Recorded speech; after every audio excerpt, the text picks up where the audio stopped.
Queridos irmãos e queridas irmãs, que possamos juntar os nossos corações e os nossos pensamentos e voltarmos toda a nossa atenção para o nosso Criador. Voltarmos toda a nossa atenção para esse Pai que é amor e é bondade, para esse Pai que é pura compaixão. E muitas vezes, absorvidos pela rotina, nos esquecemos de observar o que nos envolve. Esquecemos muitas vezes até de nos dar conta do ar que respiramos. Nos esquecemos de nos dar conta da magnitude da vida e de nos perguntarmos o que fazemos com ela. E aí a evangelioterapia é uma ferramenta, é uma das muitas ferramentas ofertadas por todas as casas que têm a bandeira do Cristo, por todas as casas que pregam os ensinamentos dele através de seus evangelhos, que trazem a sabedoria e a prática do amor.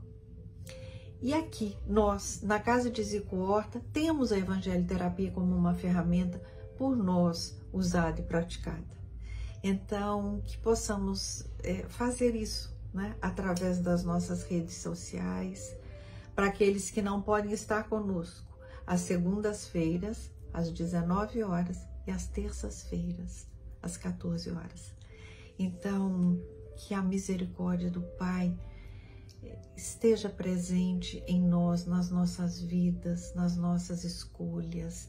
E como que a misericórdia dele está presente na minha vida? Quando eu cumpro as leis que ele me deu, quando eu sigo as orientações que ele me passou. E aonde que eu busco essas orientações? No Evangelho segundo o Espiritismo.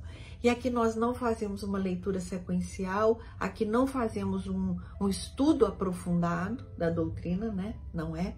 Mas lemos um trecho do Evangelho e tentamos sentir aquilo que lemos aqui.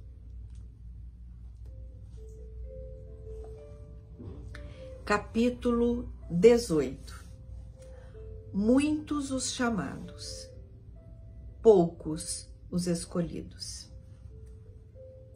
E aí vem uma história, que é a parábola do festim das bodas. Essa parábola, né, essa história, está no Evangelho de Mateus.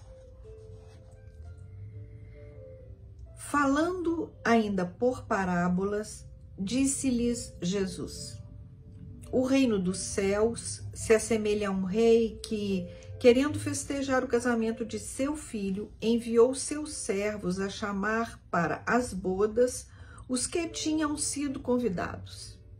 Estes, porém, recusaram ir.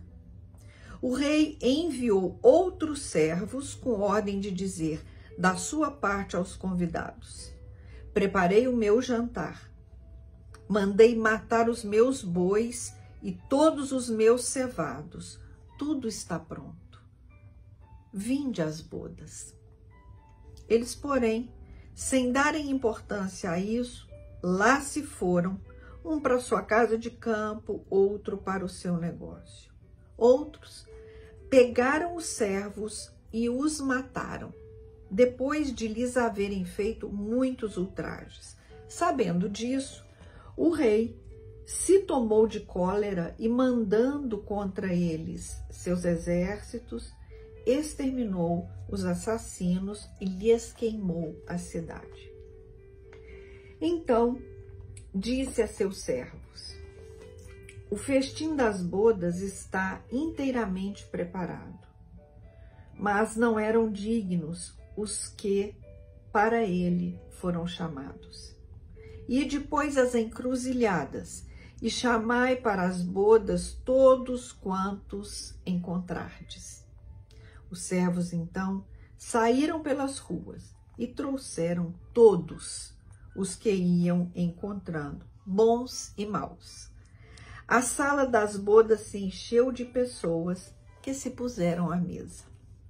O rei entrou em seguida para ver os que estavam à mesa e, percebendo o homem que não vestia a túnica nupcial, disse-lhe: meu amigo, como entraste aqui sem a túnica nupcial? O homem guardou silêncio. Então disse o rei à sua gente: atai-lhe as mãos e os pés e lançai-o nas trevas exteriores. Aí é que haverá prantos e ranger de dentes, porque muitos são chamados, mas pouco são escolhidos.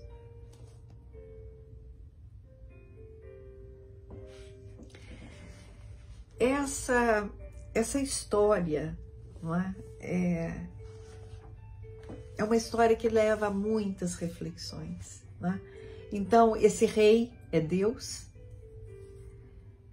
e ele mandou então que os seus servos fossem convidar a todos. E aí nós podemos e vamos pensar nos profetas lá relatados no Antigo Testamento. Isaías, Jeremias, esses são os primeiros que saíram a convidar a todos. Mas ninguém apareceu para a festa. E aí o rei mandou outros. E aí vieram os apóstolos. E aí eles convidaram. Alguns não foram porque não quiseram. Outros disseram: vou fazer outra coisa, vou para minha casa de campo, vou para o meu trabalho. E o que foi feito com eles, com os servos? Mataram, machucaram.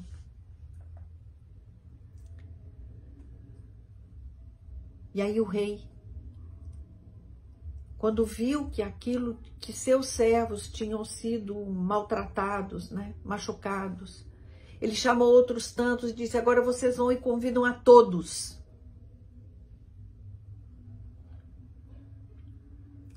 E agora, quando todos são convidados, não há um grupo específico para estar nas bodas, na festa. Isso é uma alegoria.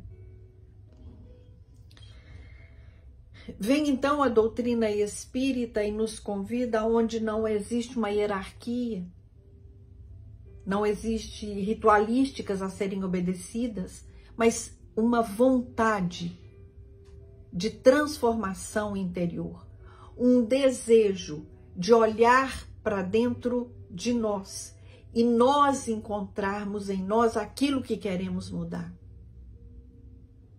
E aí, depois que a casa estava cheia de convidados, e eram os bons e os ruins, o rei entra nessa sala e aí ele observa que alguém não estava com a roupa adequada. Então, é outra metáfora, uma figura de linguagem. Quem não estava com a roupa adequada? Que roupa? Roupa? Jesus não veio nos falar de nada que é material. A roupa adequada é o que eu trago no meu coração. Como eu vou para uma festa em que este rei de amor e bondade me convida e o meu coração traz mágoa, ressentimentos. E aí Jesus diz aos servos: atai-lhe as mãos e os pés, né? E leve-o daqui. É também uma linguagem figurada. Quando eu não tenho essa leveza, né? Quando eu não estou com o meu coração ajustado, harmonizado com as leis divinas, quando eu não estou assim, eu vou para um lugar muito ruim. É um lugar de dor, de sofrimento, porque o que me traz alegria não é ter, não é estar, é sentir a presença do Pai, é sentir que em momento nenhum eu estou só, ainda que eu olhe no meu entorno e não tenha ninguém. É sentir que as dificuldades que hoje vivemos são oportunidades. Através das dificuldades, nós vamos nos esforçar. Nós vamos fazer muito, muito, muito esforço, muito empenho para vencer. E assim eu vou tirando de mim o que eu tenho de melhor. Todos nós somos chamados, mas para que sejamos escolhidos, é preciso algo mais do que estar ali. É preciso sentir. Então, se eu quero muito, muito ser escolhida, não por privilégio, porque se eu for escolhida, é porque eu já o escolhi como meu mestre, como meu guia, como minha bússola. Então, não é um privilégio ser escolhida, sou eu que tenho que determinar para mim que eu o quero, Jesus, como meu mestre e meu guia, e por isso, as suas leis são tão importantes para mim. Por isso que viver as tuas leis é tão importante para mim. E aí, quando eu sinto isso, eu estou pronta para ser escolhida. Que possamos desejar, que possamos nos esforçar, nos empenhar para que sejamos escolhidos. Lembrando que precisamos escolher. Muita paz.